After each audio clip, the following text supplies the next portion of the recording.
Вопрос. Мы с женой живем вместе с отцом. Достаточно ли одной жертвы от имени всех нас, или мы должны сделать 2 жертвоприношения? Ответ.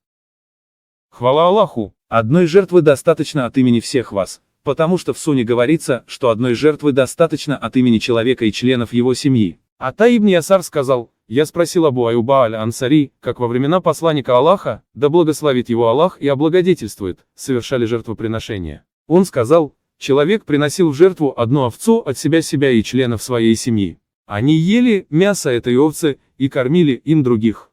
Постоянному комитету был задан вопрос, если моя жена живет в том же доме, что и мой отец, достаточно ли мне сделать одно жертвоприношение на Ид аль-Адха от своего имени и имени моей семьи, или нет? Ученые ответили, если ситуация такова, как вы описываете, сын живет в одном доме с отцом, то для исполнения сунны достаточно совершить одно жертвоприношение от имени себя, отца, своей жены, жены вашего отца и всех членов вашего дома. От Тирмизи. А Сунан, номер 1505, Аль-Альбани сказал, что хадис достоверен.